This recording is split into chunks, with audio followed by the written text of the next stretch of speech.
Assalamualaikum warahmatullahi wabarakatuh. Bismillahirrahmanirrahim.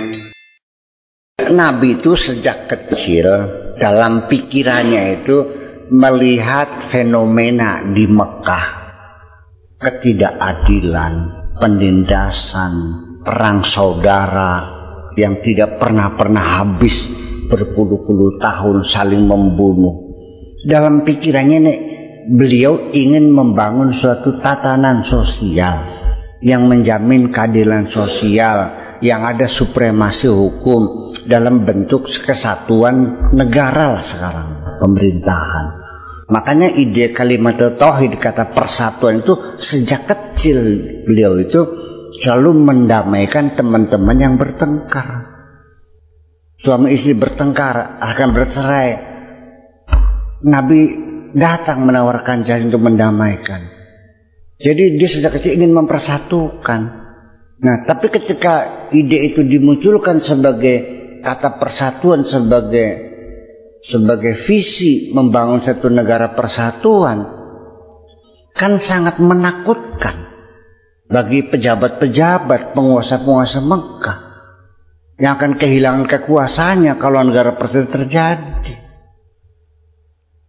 Makanya orang Mekah membenci Nabi bukan persoalan moralitas, bukan persoalan kredibilitas, tapi kepentingan mereka yang terancam. Sing raja mari jadi rajane, dia sama dengan raja-raja di Indonesia juga sama. Kayak apa mereka melakukan konspirasi terhadap Soekarno yang punya ide yang memberikan negara persatuan, karena konsekuensinya negaranya bubar kan gitu. Gimana lagi? Makanya bagi kerajaan-kerajaan yang mendukung RI mendapat daerah khusus diperlakukan. Kan begitu. Iya kan begitu. Nggak jauh berbeda kok sejarah ini. Jadi orang Makkah menolak Nabi itu bukan karena melihat Nabi bawa agama baru. Masyarakat Makkah itu masyarakat terbiasa sejak dahulu kala, ya, terbiasa dengan multi agama kok. Lihat di Ka'bah ada berapa ratus berhala, 480 berhala.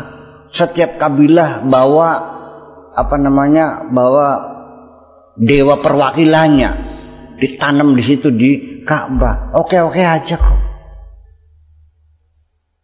Makanya orang-orang pejabat-pejabat, petinggi-petinggi penguasa Mekah masuknya kan nanti terakhir setelah tercekik, setelah Mekah dikuasai.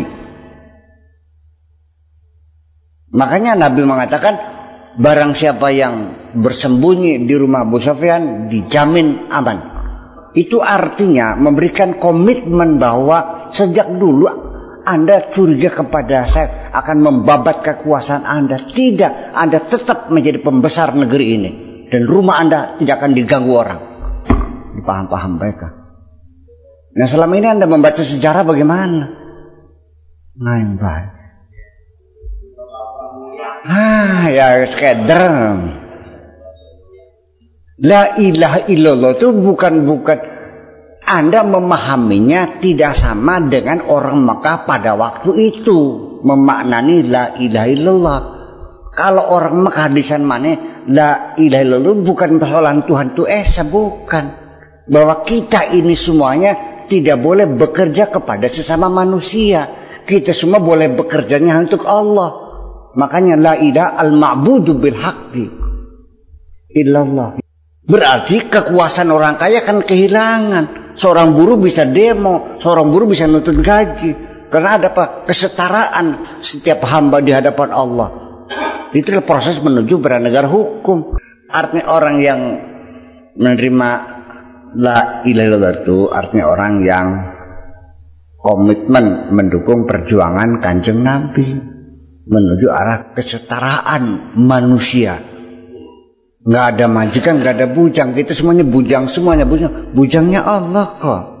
Jadi orang kaya, orang miskin sama. Ya kan nggak mau orang kayanya kan. Itu persoalannya.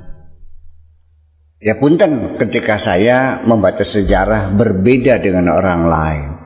Tolong jangan dipaksa saya berpikir sama seperti siapapun. Saya jangan dipaksa berjalan seperti lenggangnya orang lain. Saya jangan dipaksa berceramah seperti Zainuddin MZ dong. Saya punya kepribadian. Itu aja persoalan. Dalam berpikir, dalam berbicara, ya kan begitu.